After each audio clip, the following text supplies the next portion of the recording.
Hello. Welcome to Market Discussion of the Day. Today, February 5th, 2026, Thursday ആണ്. So market ഡിസ്കഷനിലോട്ട് പോകുന്നതിന് മുന്നേ ആയിട്ട് നമ്മുടെ പുതിയ ബാച്ച് ഫ്രീ ആയിട്ട് ഫോറക്സ് ട്രേഡിംഗ് പഠിപ്പിക്കുന്ന ബാച്ച് അടുത്ത തിങ്കളാഴ്ച വീണ്ടും സ്റ്റാർട്ട് ചെയ്യുന്നുണ്ട്. ഫ്രീ ആയിട്ട് ഫോറക്സ് ട്രേഡിംഗ് പഠിക്കണം എന്നുള്ള എല്ലാ ആൾക്കാർക്കും എൻ്റെ ഡിസ്ക്രിപ്ഷൻ ബോക്സിൽ നമ്പർ ഉണ്ടാവും. എനിക്ക് മെസ്സേജ് അയച്ചു കഴിഞ്ഞാൽ ബാക്കി കാര്യങ്ങൾ ഞാൻ കോർഡിനേറ്റ് ചെയ്യുന്നതായിരിക്കും. വളരെ ഇമ്പോർട്ടൻ്റ് ആയിട്ടുള്ള കാര്യം, ഇതൊരു അഡ്വാൻസ്ഡ് ലെവലുള്ള ഒരു കോഴ്സല്ല, വളരെ ബേസിക് കാര്യങ്ങൾ മാത്രം പറഞ്ഞു തരുന്ന ഒരു കോഴ്സായിരിക്കും. ഓക്കെ, സോ അതിന് 7 ദിവസത്തെ കോഴ്സാണ്. രാത്രി ഇന്ത്യൻ ടൈമിംഗ് 8:30 മണിക്ക് മൺഡേ ടു ഫ്രൈഡേ ആയിരിക്കും ഈ ഒരു ക്ലാസ് നടക്കുന്നത്. സോ അരമണിക്കൂറത്തെ ക്ലാസ് കഴിയുമ്പോൾ നിങ്ങൾക്ക് ഡൗട്ട് ഉണ്ടെങ്കിൽ നിങ്ങൾക്ക് ചോദിച്ചു പോവുകയും ചെയ്യാം. അതിനുശേഷം വേണമെന്നുണ്ടെങ്കിൽ നമുക്ക് 1-to-1 സെഷനിൽ മീറ്റ് ചെയ്യുകയും ചെയ്യാം എന്നുള്ളതാണ് ഇതിൻ്റെ ഒരു അഡ്വാൻറ്റേജ് എന്ന് പറഞ്ഞു കഴിഞ്ഞാൽ. അപ്പോൾ വളരെ കുറച്ച് ആൾക്കാർക്ക് മാത്രം, വളരെ ലിമിറ്റഡ് സീറ്റ്സാണ് നമ്മൾ കൊടുക്കുന്നത്. 20-25 ആൾക്കാർ മാത്രമാണ് നമ്മൾ ഈ ഒരു ബാച്ചിൽ, എല്ലാ ബാച്ചസിലും എടുക്കുന്നത്. ഓക്കെ, അതിൽ കൂടുതൽ ആൾക്കാർ നമുക്ക് വേണ്ട എന്നുള്ളൊരു കാര്യമാണ്. കാരണം എന്നാൽ മാത്രമേ നമുക്ക് 1-to-1 സെഷൻസ് ഒക്കെ കൊടുക്കാനായിട്ട് പറ്റുന്നുള്ളൂ.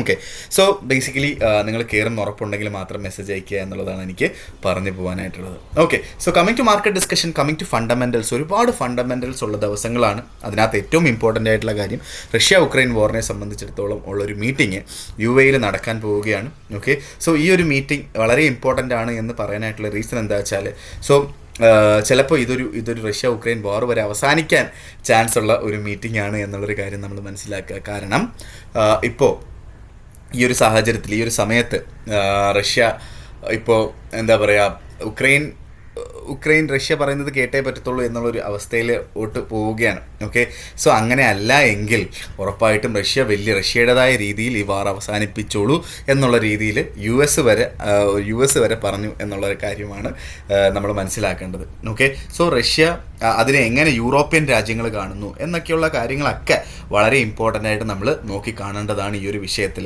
ഓക്കെ, നേരെ മറിച്ച് വാറെങ്ങാനും അവസാനിച്ചാൽ ഗോൾഡിൻ്റെയൊക്കെ പോക്ക് നിങ്ങൾ ആലോചിക്കുന്നതിലും അപ്പുറമായിരിക്കാം. ഓക്കെ, വലിയൊരു വീഴ്ച നമുക്ക് കാണാനായിട്ട് സാധിക്കാം എന്നുള്ളൊരു കാര്യം കൂടെ ഞാൻ പറഞ്ഞു പോവുകയാണ്. അതുകൊണ്ടിട്ട് തന്നെ ഒരു കാരണവശാലും സ്റ്റോപ്പ് ലോസ് ഇല്ലാതെ ട്രേഡ് ചെയ്യരുത്. സോ ഇന്ന് രാവിലെ തന്നെ മാർക്കറ്റിൽ 5025 നിന്ന മാർക്കറ്റ്, ഓക്കെ, സോ 2 ക്യാൻഡിൽ കൊണ്ടിട്ടാണ് 4780 വരെ എത്തിയത്. ഓൾമോസ്റ്റ് 2000 പിപ്പിന് മുകളിലുള്ള മൂവ്മെൻറ്റ് എന്ന് പറഞ്ഞാൽ $2000 ഉള്ള ഒരു അക്കൗണ്ട് 0.1 ലോട്ടിൽ ട്രേഡ് ചെയ്യുന്ന ഒരാളുടെ അക്കൗണ്ട് വാഷ് ഔട്ടായി പോകും എന്നുള്ളതാണ് അതിൻ്റെ മീനിങ്. ഓക്കെ, സോ അത് എത്ര പേരുടെ വാഷ് ഔട്ടായി പോയി കാണും എന്നുള്ളൊരു കാര്യം കൂടെ നിങ്ങൾ മനസ്സിലാക്കുക. ഓക്കെ, ഇതുകൊണ്ടിട്ടാണ് സ്റ്റോപ്പ് ലോസ് ഇല്ലാതെ ട്രേഡ് ചെയ്യരുത് എന്ന് എടുത്ത് പറഞ്ഞു പോകുന്നത്. സ്റ്റോപ്പ് ലോസ് ഇല്ലാതെ ഒരു കാരണവശാലും ട്രേഡ് ചെയ്യാതിരിക്കുക. ഓക്കെ, സ്റ്റോപ്പ് ലോസ് വെച്ച് മാത്രം ട്രേഡ് ചെയ്യുക എന്നുള്ളൊരു കാര്യം, പ്രത്യേകിച്ച് ഈ ഒരു സാഹചര്യത്തിൽ സ്റ്റോപ്പ് ലോസ് വെച്ച് മാത്രം ട്രേഡ് ചെയ്യുക എന്നുള്ളൊരു കാര്യം കൂടെ ഞാൻ എടുത്ത് പറഞ്ഞു പോവുകയാണ്. Okay, so coming to market discussion, coming to എന്താ പറയുക, നമ്മുടെ ഫണ്ടമെൻ്റൽ സൈഡിൽ നിന്ന് തന്നെ വേറെ കുറേ കാര്യങ്ങൾ പറയാനായിട്ടുണ്ട്. ഫോർ എക്സാമ്പിൾ, നമ്മുടെ ജപ്പാനിൽ ഇലക്ഷൻ നടക്കുന്നുണ്ട്. അതേപോലെ തന്നെ ആ ജപ്പാനിൽ ഇലക്ഷൻ വളരെ ഇമ്പോർട്ടൻ്റ് ആയിട്ട് നമ്മൾ JPY USD JPYയിൽ ട്രേഡ് ചെയ്യുന്ന ആൾക്കാർ നോക്കിക്കാണണം. ഓക്കെ, അൺസർട്ടനിറ്റീസ് ഉണ്ടാവും, വലിയ മൂവ്മെൻറ്റ്സ് ചിലപ്പോൾ നമുക്ക് കാണാനായിട്ട് സാധിക്കും. ഓക്കെ, ജപ്പാൻ്റെ പാർലമെൻറ്റ് പിരിച്ചുവിട്ട ആ ഒരു സമയത്തും വലിയ മൂവ്മെൻറ്റ്, ഒറ്റയടിക്കൊക്കെ സിംഗിൾ ക്യാൻഡിൽ USD JPYയിൽ 200 പിപ്സ് 300 പിപ്സ് ഒക്കെ മൂവ് ചെയ്തിട്ടുണ്ടായിരുന്നു. ഓക്കെ, അതൊക്കെ വളരെ റെയർ കേസസ് ആണ് USD JPYയിലൊക്കെ. ഓക്കെ, സോ അങ്ങനത്തുള്ള മൂവ്മെൻറ്റ്സ് നമുക്ക് കാണാനായിട്ടുള്ള പോസിബിലിറ്റി ഉണ്ട്. അതുകൊണ്ടിട്ട് USD JPYയിലും സ്റ്റോപ്പ് ലോസ് ഇല്ലാതെ ട്രേഡ് ചെയ്യാതിരിക്കുക. ഓക്കെ, അതേപോലെ നമ്മുടെ US-ഉം ഇറാനും തമ്മിലുള്ള മീറ്റിംഗ് ഒമാനിൽ വെച്ച് നടക്കുന്നുണ്ട്. ഓക്കെ, സോ അതൊക്കെ നമ്മൾ വളരെ ഇമ്പോർട്ടൻ്റ് ആയിട്ട് നമ്മൾ നോക്കി കാണേണ്ട കുറച്ച് കാര്യങ്ങൾ കൂടെയാണ്. ഓക്കെ, എന്തായാലും നമുക്ക് നേരെ നമ്മളുടെ ടെക്നിക്കൽ സൈഡിലോട്ട് പോകുമ്പോൾ നമുക്ക് നേരെ USD JPYയിലോട്ട് നമുക്ക് പോകാം. 156.95 വളരെ ഇമ്പോർട്ടൻ്റ് ആയിട്ടുള്ള ഒരു ഫണ്ടമെൻ്റൽ കൂടെ എനിക്ക് പറയാനായിട്ടുള്ള എന്താ വെച്ചാൽ, സോ നമ്മൾ കലണ്ടർ ബേസ് ചെയ്തിട്ടുള്ള ന്യൂസിലോട്ട് നമ്മൾ പോയിട്ടില്ലായിരുന്നു. സോ കലണ്ടർ ബേസ് ചെയ്തിട്ട് നമ്മൾ പോകുമ്പോൾ ബേസിക്കലി ഇന്ന് വൈകുന്നേരം 5:30 ശേഷം GBP USD ട്രേഡ് ചെയ്യുന്ന മാറി നിൽക്കുക. കാരണം 5:30 മണിക്ക് നമുക്ക് ബാങ്ക് ഓഫ് ഇംഗ്ലണ്ടിൻ്റെ ഇൻട്രസ്റ്റ് റേറ്റ് ഡിസിഷൻ വരുന്നുണ്ട്. അത് വളരെ ഇമ്പോർട്ടൻ്റ് ആണ്. ഉറപ്പായിട്ടും GBPനെ ഡയറക്റ്റ്ലി അഫക്റ്റ് ചെയ്യും, ഒന്നുകിൽ മുകളിലോട്ട് അല്ലെങ്കിൽ താഴോട്ട്.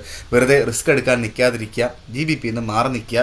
വൈകുന്നേരം ഒരു 4 മണി 4:30 മുന്നേ ആയിട്ട് തന്നെ GBPന്ന് മാറി നിൽക്കുക എന്നുള്ളൊരു കാര്യം ഞാൻ എടുത്ത് പറഞ്ഞു പോവുകയാണ്. വൈകുന്നേരം 7 മണിക്ക് ഇനിഷ്യൽ ജോബ്ലെസ് ക്ലെയിമിൻ്റെ ന്യൂസ് ഉണ്ട്, അൺഎംപ്ലോയ്മെൻറ്റ് ക്ലെയിമാണ്.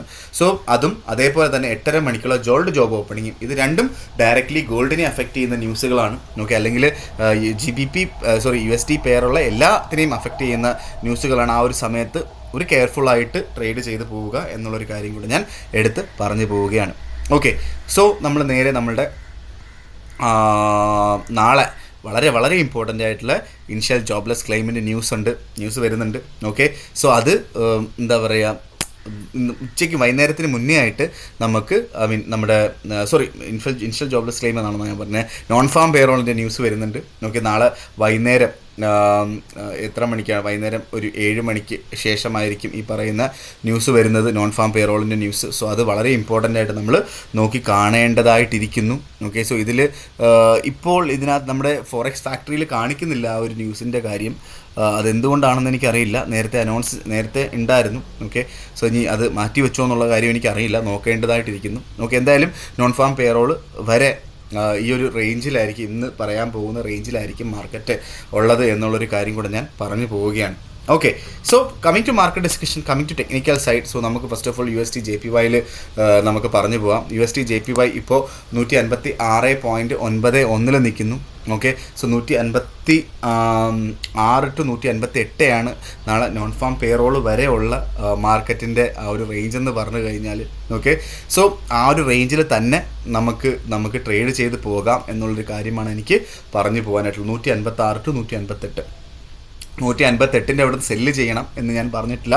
156 അവിടെ ബൈ കിട്ടിക്കഴിഞ്ഞാൽ അവിടുന്ന് ബൈ ചെയ്യുക. 156 to 158, 158 മുകളിൽ പോയാൽ 158 to 160, 160 മുകളിൽ പോയാൽ 160 to 162 നമ്മളുടെ USD/JPY റേഞ്ച്. അൺലെസ് പൊളിറ്റിക്കലി ഒരുപാട് ഇഷ്യൂസ് നടക്കുന്നുണ്ട്, റീ ഇലക്ഷൻസ് നടക്കാൻ പോവുകയാണ് 8-ാം തീയതി. ഓക്കെ, സോ അതുവരെ എന്ത് വേണമെങ്കിലും സംഭവിക്കാം. 10-ാം തീയതി വരെ അൺസ്റ്റേബിളാണ് USD/JPY മാർക്കറ്റ്. സോ അതുകൊണ്ടിട്ട് തന്നെ മാറി നിൽക്കുന്നത് ബെറ്റർ ആയിട്ടുള്ളൊരു ഓപ്ഷൻ ആയിരിക്കും. വേണമെങ്കിൽ നിങ്ങൾക്ക് ട്രേഡ് ചെയ്ത് പോവുകയും ചെയ്യാം. 156 അവിടെ കിട്ടിക്കഴിഞ്ഞാൽ 155.40 താഴെയായിട്ട് സ്റ്റോപ്പ് ലോസ് ഇട്ടുകൊണ്ട് ബൈ ചെയ്ത് മുന്നോട്ട് പോകുന്നതുകൊണ്ട് തെറ്റൊന്നുമില്ല എന്നുള്ളൊരു കാര്യം കൂടെ ഞാൻ പറഞ്ഞു പോവുകയാണ്. ഓക്കെ, സോ നേരെ നമ്മുടെ യൂറോ USD വരാം. യൂറോ ഇപ്പോൾ കറൻ്റ്ലി 1.1787 നിൽക്കുന്നു. ഓക്കെ, സോ നമ്മൾ യൂറോയിൽ എന്താ പറയുക, നമ്മൾ നേരത്തെ പറഞ്ഞിട്ടുള്ള ഓപ്പർച്യൂണിറ്റി 1.1800 ആയിരുന്നു. ഓക്കെ, സോ അവിടുന്ന് താഴോട്ട് പോവുകയാണ്. ഇതുവരെ സ്റ്റോപ്പ് ലോസ് ഒന്നും ഹിറ്റായിട്ടില്ല. ഓക്കെ, 1.18 ട്രേഡ് എടുത്തിട്ടുള്ള ആൾക്കാർ എന്താ പറയുക, നോക്കുക. അതിനകത്തുള്ള ഒരേ ഒരു കാര്യം, ഈ റഷ്യ-ഉക്രൈൻ വാറിൻ്റെ മീറ്റിംഗ് UAE നടക്കുന്നുണ്ട് എന്നുള്ളൊരു എന്താ പറയുക, ഫണ്ടമെൻ്റൽ അവിടെ നിൽക്കുന്നുണ്ട് എന്നുള്ളൊരു കാര്യമാണ് നമ്മൾ മനസ്സിലാക്കേണ്ടത്. ഓക്കെ, സോ അതുകൊണ്ടിട്ട് തന്നെ അൺസ്റ്റേബിൾ ആവാനായിട്ടുള്ള യൂറോ കുറച്ചും കൂടെ താഴോട്ട് പോകാനായിട്ടുള്ള പോസിബിലിറ്റി ഉണ്ട്. വേണമെന്നുള്ള ആൾക്കാർക്ക്, ആ ട്രേഡ് എടുത്തിട്ടുള്ള ആൾക്കാർക്ക് ഇപ്പോഴേ ചെറിയ ലോസിൽ ഇറങ്ങാവുന്നതാണ്. അത് തെറ്റില്ലാത്ത കാര്യമാണ്. ഓക്കെ, കാരണം ഫണ്ടമെൻ്റൽസ് യൂറോനെ ഫേവർ ചെയ്യുന്നില്ലാത്തത് കൊണ്ടിട്ടാണ്. ഓക്കെ, സോ സപ്പോസ് വാറെങ്ങാനും അവസാനിച്ചാൽ ചിലപ്പോൾ യൂറോ മുകളിലോട്ട് പോയേക്കാം. ഓക്കെ, പക്ഷേ എന്നാലും നമുക്ക് യൂറോയിൽ ലോങ്ങർ ടേമിൽ ഒരു നല്ലൊരു എൻട്രി കിട്ടുന്നത് 1.1500 ഓക്കെ, സോ 1.1500 ആണ് നമുക്ക് ബെറ്റർ ആയിട്ടുള്ളൊരു എൻട്രി എന്നുള്ളൊരു കാര്യം കൂടെ ഞാൻ പറഞ്ഞു പോവുകയാണ്. ഓക്കെ, സോ നേരെ നമ്മൾ GBP വരാം. GBP 1.3600 നിൽക്കുന്നു. ഈ ആഴ്ച നമുക്ക് 1.3600 കിട്ടിയിട്ടുണ്ടായിരുന്നു. ആ ബൈ ചെയ്തിട്ടുള്ള ആൾക്കാർക്ക് നല്ല രീതിയിലുള്ളൊരു പ്രോഫിറ്റും കിട്ടിയിട്ടുണ്ട്. ഇന്നത്തെ ദിവസം ഞാൻ GBP ട്രേഡ് ചെയ്യണം എന്ന് പറയുന്നില്ല. നമുക്ക് ഇന്നത്തെ ദിവസം വെയിറ്റ് ചെയ്യാം, കാരണം ഇൻട്രസ്റ്റ് റേറ്റ് ഡിസിഷനാണ്. നമുക്ക് 1.3300, 1.3200 നമുക്ക് ബൈ ചെയ്യാം. ലോങ്ങർ ടേമിലോട്ടുള്ള ബൈ എൻട്രി നമുക്ക് ഈ സ്ഥലങ്ങളിലാണുള്ളത് എന്നുള്ളൊരു കാര്യം മനസ്സിലാക്കി വേണം ട്രേഡിലോട്ട് മുന്നോട്ട് പോകാനായിട്ട്. ഓക്കെ, 1.3300 ബൈ ചെയ്ത് മുന്നോട്ട് പോവുക. ഓക്കെ, തൽക്കാലം ഇന്നത്തെ ദിവസം മാറി നിന്നിട്ട് തിങ്കളാഴ്ച GBP USD ട്രേഡ് എടുക്കുന്നതായിരിക്കും ബെറ്റർ. ഞാൻ നേരത്തെ പറഞ്ഞതുപോലെ നമ്മൾ GBP USD അതേപോലെ തന്നെ USD/JPY നമുക്ക് ലോങ്ങർ ടേമിലോട്ടുള്ള ബൈ എൻട്രി എടുക്കാനായിട്ട് സാധിക്കും അല്ലേ. സോ അതെടുക്കാനായിട്ട് നിങ്ങളുടെ കയ്യിൽ നിന്ന് പൈസ ഒന്നും ചെയ്യേണ്ട. നമ്മൾ യൂസ് ചെയ്യുന്ന ബ്രോക്കർ സ്റ്റാർ ട്രേഡർ എന്ന് പറഞ്ഞിട്ടൊരു കമ്പനിയാണ്. സോ ബേസിക്കലി അവരുടെ ബോണസ് പ്രോഗ്രാം ഇപ്പോൾ നടക്കുന്നുണ്ട്. ആദ്യത്തെ ഇന്ത്യൻ ക്ലയൻസ് അല്ലെങ്കിൽ യൂറോപ്പിന് പുറത്തുള്ള എല്ലാ ക്ലയൻസിനും ആദ്യത്തെ $1000 50% ബോണസാണ് തരുന്നത്. അതായത് $1000 ഇൻവെസ്റ്റ് ചെയ്യുന്ന ഒരാൾക്ക് $1500 വരെ ട്രേഡ് ചെയ്യാനായിട്ട് പറ്റും. ഓക്കെ, അതിൻ്റെ മുകളിലുള്ള എല്ലാ ഡെപ്പോസിറ്റിനും 20% ബോണസും, എപ്പോഴൊക്കെ ഡെപ്പോസിറ്റ് ചെയ്യുന്നോ അപ്പോഴൊക്കെ 20% ബോണസും കമ്പനി തരുന്നുണ്ട് എന്നുള്ളതാണ് അതിൻ്റെ ഏറ്റവും വലിയൊരു അഡ്വാൻറ്റേജ്. ഓക്കെ. സോ അതിൻ്റെ കൂടെ തന്നെ യൂറോപ്യൻ ക്ലയൻസ് ആണെങ്കിൽ $1,000 100% ബോണസ്, 1000 ഇടുന്ന ആൾക്കാർക്ക് $2,000 ട്രേഡ് ചെയ്യാനായിട്ട് പറ്റും. അതിൽ കൂടുതൽ എത്ര ഡെപ്പോസിറ്റ് ചെയ്യുന്നു അപ്പോഴൊക്കെ 20% ബോണസ്, എപ്പോഴൊക്കെ ഡെപ്പോസിറ്റ് ചെയ്യുന്നു അപ്പോഴൊക്കെ 20% ബോണസ്. ഈ ബോണസ് കിട്ടുന്ന പൈസ നമുക്ക് ഇതേപോലെ ലോങ്ങർ ടേമിലോട്ട് GBP USDയിലും USD JPYയിലും ഒക്കെ ട്രേഡ് ചെയ്യാനായിട്ട് ഇൻവെസ്റ്റ് ചെയ്യാം എന്നുള്ളതാണ് എൻ്റെ പോയിൻറ്റ്. ഓക്കെ. സോ അങ്ങനെ ചെയ്യണം എന്നുള്ള ആൾക്കാർക്ക് എൻ്റെ ഡിസ്ക്രിപ്ഷൻ ബോക്സിൽ ഞാൻ നമ്മുടെ GBP USDയുടെ സ്റ്റാറിൻ്റെ എൻ്റെ ലിങ്ക് ഞാൻ കൊടുത്തിട്ടുണ്ട്. നിങ്ങൾക്ക് നോക്കി എന്താ പറയുക അക്കൗണ്ട് രജിസ്റ്റർ ചെയ്യാവുന്നതുമാണ് എന്നുള്ളൊരു കാര്യം കൂടെ ഞാൻ എടുത്ത് പറഞ്ഞു പോവുകയാണ്. ഓക്കെ. UAE കസ്റ്റമേഴ്സ് ആണ് എങ്കിൽ, നിങ്ങൾ UAEയിലുള്ള ആൾക്കാരാണ് എങ്കിൽ, UAEയിലാണ് രജിസ്റ്റർ ചെയ്യുന്നതെങ്കിൽ പ്രത്യേകം ഒരു ലിങ്ക് ഉണ്ട്, അത് ഞാൻ കൊടുത്തിട്ടുണ്ട്. അത് ത്രൂ അക്കൗണ്ട് സ്റ്റാർട്ട് ചെയ്യണം എന്നുള്ളൊരു കാര്യം കൂടെ ഞാൻ പറഞ്ഞു പോവുകയാണ്. Okay. So coming to market discussion, coming to ഗോൾഡിൽ സത്യം പറഞ്ഞു കഴിഞ്ഞാൽ എനിക്കറിയില്ല. 4919 എന്ന് പറയുന്ന റേഞ്ചിൽ നിൽക്കുന്നു. എനിക്കറിയില്ല ഗോൾഡിൽ ട്രേഡ് ചെയ്യാനായിട്ട്. ഓക്കെ. ഇപ്പോൾ തൽക്കാലത്തേക്ക് എനിക്കറിയില്ല. ഞാൻ മാറി നിൽക്കുകയാണ്, ഗോൾഡിൽ നിന്നൊക്കെ മാറി നിൽക്കുകയാണ്. എന്താ പറയുക, എനിക്കൊരു നല്ലൊരു പൊസിഷൻ കിട്ടുന്നത് വരെ ഞാൻ വെയിറ്റ് ചെയ്യുകയാണ്. കാരണം എനിക്ക് ഒരു ഉറപ്പുമില്ലാത്ത കാര്യമാണ് ഗോൾഡിൻ്റെ കാര്യം പറഞ്ഞു കഴിഞ്ഞാൽ. ഓക്കെ. അതുകൊണ്ടിട്ട് ഞാൻ തൽക്കാലത്തേക്ക് ഗോൾഡിൽ നിന്ന് തൽക്കാലം ഞാൻ മാറി നിൽക്കണം എന്നൊരു തീരുമാനമാണ് എടുത്തിട്ടുള്ളത്.